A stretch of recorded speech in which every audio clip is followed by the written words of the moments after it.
Hello दोस्तों, आप सभी कैसे हैं। उम्मीद करते हैं आप सभी बहुत ही अच्छे होंगे। चलिए, क्राइम एक्सप्लेन 112 में आप सभी का स्वागत है। अभी तक आप मेरा चैनल सब्सक्राइब नहीं किए तो प्लीज मेरा चैनल सब्सक्राइब कर दीजिए, क्राइम एक्सप्लेन 112 को, और बेल आइकन नोटिफिकेशन को जरूर ऑन कर लीजिए।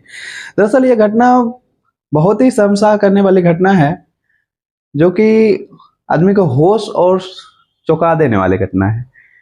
राजस्थान के ऐसी घटना सामने आई है, जो कि एक महिला अपने पति से 25 लाख रुपया और सोने चांदी ठगने का मामला सामने आई है। क्योंकि राजस्थान में लड़कियां की कमी तो है, जिसके वजह से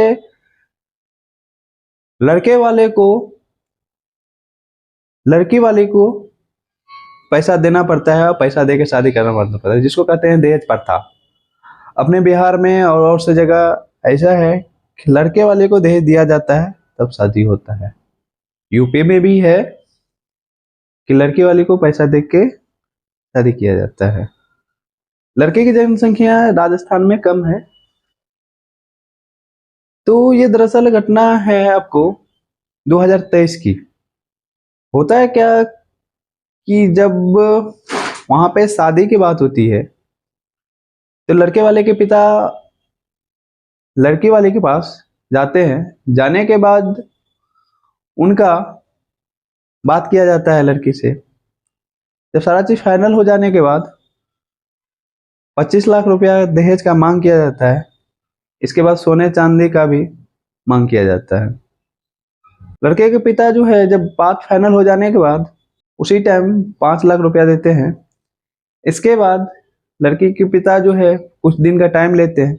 टाइम लेने के बाद 5-5 लाख रुपया करके लौटा देते। इसके बाद बात तो सोने और चांदी की होती है। कुछ दिनों के बाद लड़की के पिता उस चीज को मांग करते हैं, सोने और चांदी का। ऐसे ही पति के साथ पत्नी लगभग 40 दिन तक रही। जब पति को कुवैत में कुछ काम आ गया तो उसने काम पे चले गया। कुवैत से 1 साल बाद आने के बाद उसकी पत्नी 5 दिन रही। 5 दिन के बाद वो मायके चली गई लड़ाई करके।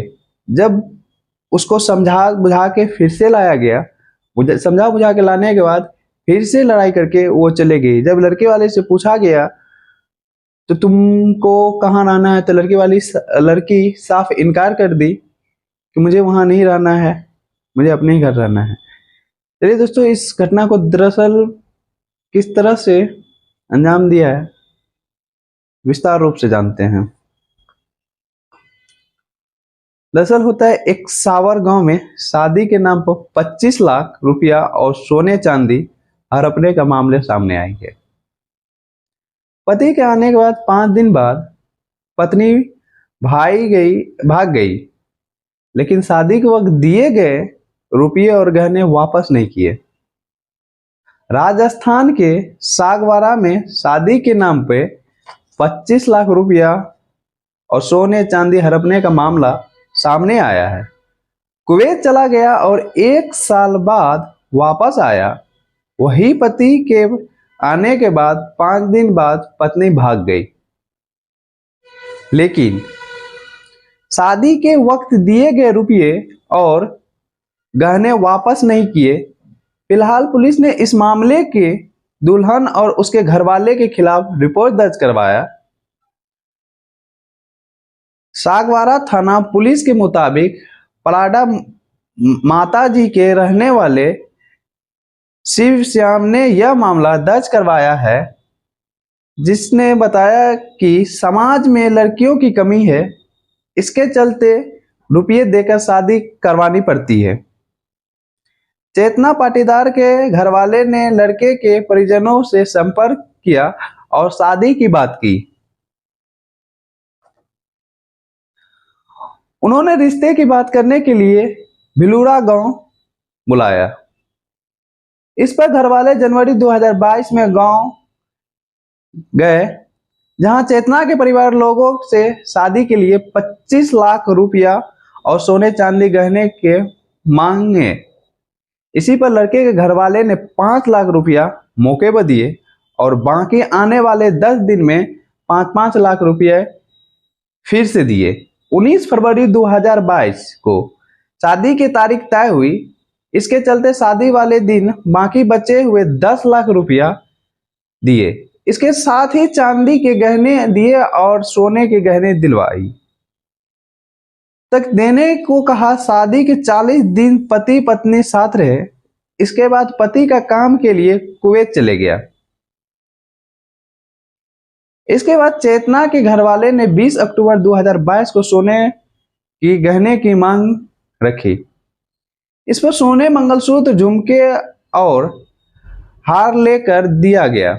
वही पत्नी से फोन पर बार बार पैसे की मांग लगी, जिस पर पति हर महीने 10,000 रुपया भेजता था।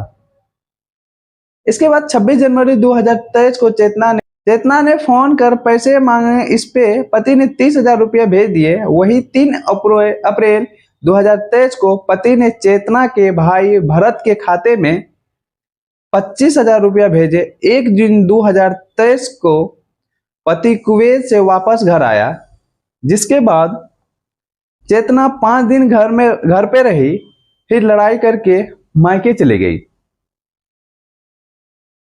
उसे कुछ महीने पहले पत्नी और उसके घरवाले और लड़ाई करने लगे। इस पर पत्नी ने भी यहां नहीं रहने की बात कही।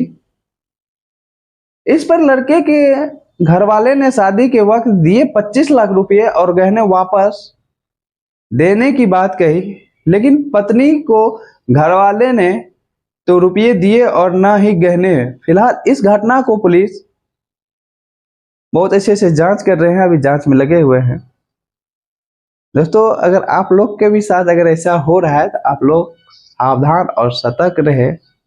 और सबसे बड़ी बात है कि इसमें दहेज प्रथा जो है, इसको किस रूप से हटाया जाए, इस पे विचार कीजिए और कमेंट में बताइए कि दहेज प्रथा हटाना गलत है या सही है। इसी के साथ जय हिंद, जय भारत दोस्तों।